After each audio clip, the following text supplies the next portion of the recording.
Hello दोस्तों। खराटों की आवाज सिर्फ एक अनोयंस नहीं, ये आपकी हेल्थ को साइलेंटली डैमेज भी कर सकती है।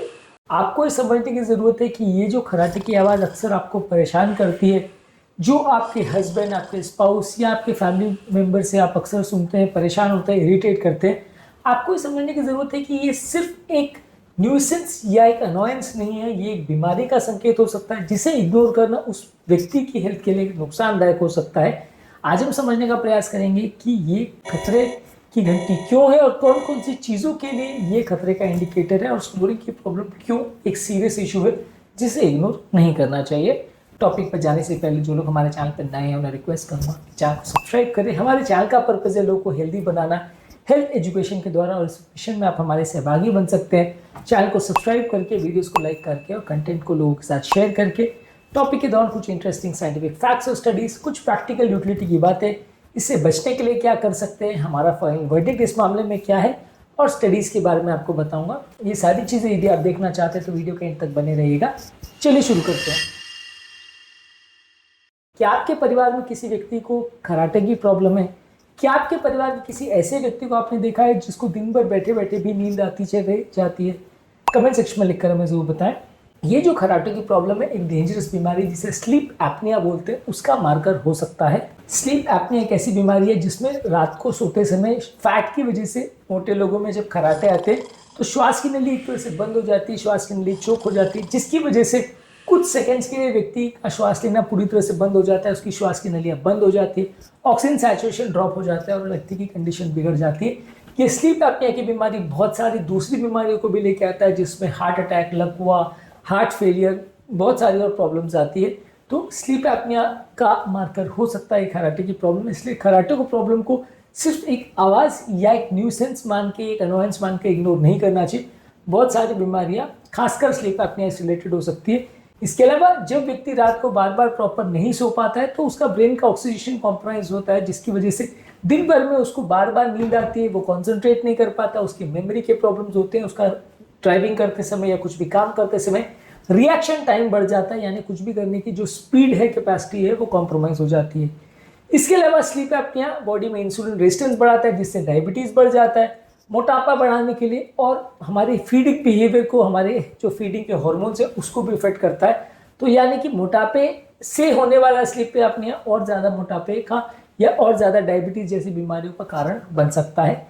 इसके अलावा जब लंबे समय तक स्लीप एपनिया होता है तो आपको मेंटल कंफ्यूजन होता है, चिड़चिड़ापन होता है, काम करने की कैपेसिटी कम हो जाती है, यानी मेंटल हेल्थ पर भी इसका सिग्निफिकेंट इम्पैक्ट होता है। इसके अलावा ये क्योंकि एक लंबे समय तक चलने वाली बीमारी एक साइलेंट प्रॉब्लम है जो धीरे धीरे करके व्यक्ति की कंडीशन को बिगाड़ते चली जाती है, और ओवरऑल जब बहुत टाइम बीत जाता है तो आप पेशेंट को बहुत बुरी हालत में देखते हैं। उस समय कई बार व्यक्ति की जान बचाना भी मुश्किल हो जाता है। कई बार पेशेंट स्लीप एपनिया से रिलेटेड दूसरी प्रॉब्लम्स के साथ हमारे पास आता है, जिसके बाद पेशेंट की कंडीशन को कई बार संभालना भी मुश्किल पड़ जाता है। और क्योंकि ये बीमारी इतनी ईजी नहीं है कंट्रोल करना, क्योंकि ये बीमारी कई बार वजन कम करने के बावजूद भी पूरी तरह से नहीं जाती है, तो इसलिए एक बार अगर भी बीमारी कॉम्प्लिकेशंस क्रिएट कर दे तो फिर उसको मैनेज करना अक्सर बड़ा मुश्किल हो जाता है। और उस समय आपको तुरंत रिजल्ट देने वाला और तुरंत पेशेंट की कंडीशन को ठीक करने वाली कोई खास थेरेपी अवेलेबल नहीं होने की वजह से पेशेंट को कई बार बहुत टाइम तक सफ़र करना पड़ता है, काफ़ी लंबे समय तक कई पेशेंट्स को एडमिट भी रखना पड़ता है। तो ये सारी प्रॉब्लम से अगर आप बचना चाहते हैं तो पहले इस चीज़ को एड्रेस करिए, और उस चीज़ से रिलेटेड जब बीमारी बढ़ जाए उसके बाद डॉक्टर के पास जाने से पहले आप अगर उसको नोटिस कर ले और डॉक्टर के पास जाएं तो ज़्यादा अच्छे रिजल्ट्स मिलेंगे।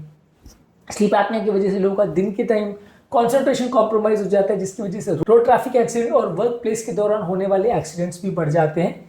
इसके अलावा कई और प्रॉब्लम जैसे हाइपरथायरॉयडिज्म, टॉन्सिलाइटिस, नेजल ऑब्स्ट्रक्शन और ब्रेन की बीमारियों में भी स्लीप एपनिया हो सकता है। यानी इस तरह के पेशेंट में बिना वजन ज़्यादा हुए भी कई बार स्लीप एपनिया हो सकता है। तो हमेशा ये मत सोचिए कि अगर खराटे का प्रॉब्लम हो रहा है तो व्यक्ति मोटा है तो ही होगा और मोटा है तो ही उसको स्लीप एपनिया होगा, ऐसा नहीं है।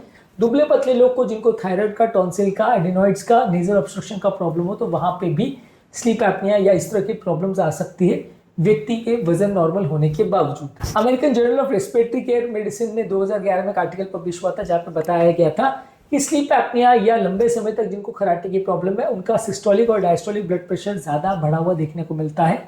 इसके अलावा जर्नल ऑफ अल्जाइमर डिजीज में बताया था कि लोगों का कॉग्निटिव डिक्लाइन कंपेरेटिवली ज़्यादा होता है over a period of 5 years snoring करने वाले लोगों में एज कम्पेयर टू नॉन स्नोरर्स। इसके अलावा डायबिटीज केयर में एक आर्टिकल पब्लिश हुआ था जिसने बताया था कि ऑब्स्ट्रक्टिव स्लीप एपनिया केस में 30% ज्यादा चांस होता है डायबिटीज डेवलप होने का 4 साल के पीरियड में एज कम्पेयर टू नॉन स्नोरर्स। इसके अलावा स्नोरिंग की प्रॉब्लम आपकी फैमिली रिलेशंस को भी कॉम्प्रोमाइज करती है, आपके स्पाउस के साथ, फैमिली के साथ होने वाले रिलेशंस और इश्यूज को भी ये बढ़ा सकती है। कई बार इस तरह की चीज़ों की वजह से आपके पर्सनल रिलेशन कॉम्प्रोमाइज होते हैं, स्पाउसेस एक दूसरे के साथ टाइम स्पेंड नहीं करना चाहते, इसकी वजह से भी कई बार साइको सोशल इश्यूज और फैमिली इश्यूज भी डेवलप हो जाते हैं। सर्कुलेशन में 2018 में एक आर्टिकल पब्लिश हुआ था जिसने बताया था कि कैरोटिड आर्टरी में कोलेस्ट्रॉल के डिपोजिशन होने का चांस खराटे लेने वाले लोगों में ज्यादा होता है एज कम्पेयर टू वो लोग जो खराटे नहीं लेते हैं।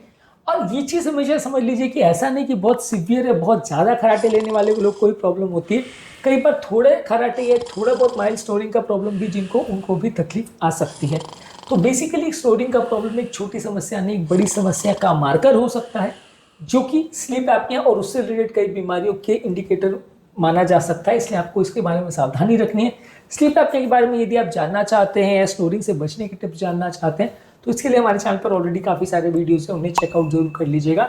हमारा स्माइलिंग फाइनल वर्डिक्ट ये है कि स्नोरिंग की प्रॉब्लम को इग्नोर मत करिए, ये काफ़ी सीरियस इशू हो सकता है और कई बार जब आप इसे इग्नोर करते हैं तो लंबे समय में कई तरह की प्रॉब्लम्स लेके आ सकता है। इससे बचने का प्रयास करिए, सही समय पर जब ये प्रॉब्लम चालू हो तो ही इसका ट्रीटमेंट करने का प्रयास करिए। वजन को कम करिए, अल्कोहल और सेडेटिव्स अवॉइड करिए, नेजल स्ट्रिप्स या ह्यूमिडिफायर का प्रयोग कर सकते हैं, डॉक्टर से चेकअप करा सकते हैं, स्लीप पोजीशन को चेंज कर सकते हैं। ये छोटी मोटी टिप्स हैं जो स्लीप एपनिया से बचने में या स्नोरिंग की प्रॉब्लम को कंट्रोल करने में आपकी मदद करेगी। उम्मीद करूंगा कि आज के टॉपिक में कुछ नई बातें जानने को मिली होगी। आज हमने खराटों की यानी स्नोरिंग की प्रॉब्लम की सीरियसनेस के बारे में डिस्कस करी। जो लोग हमारे चैनल पर नए हैं उन्हें रिक्वेस्ट करूंगा कि चैनल को सब्सक्राइब करें। हमारे चैनल का पर्पस है लोगों को हेल्दी बनाना, हेल्थ एजुकेशन के द्वारा। इस मिशन में आप हमारे सहभागी बन सकते हैं चैनल को सब्सक्राइब करके, वीडियोस को लाइक करके, कंटेंट्स को फ्रेंड्स फैमिली के साथ शेयर करके। आपके कमेंट्स हमें जानने में मदद करते हैं कि आपको हमारा कंटेंट कैसा लग रहा है, हमारे लिए इंस्पिरेशन और मोटिवेशन का भी काम करते हैं।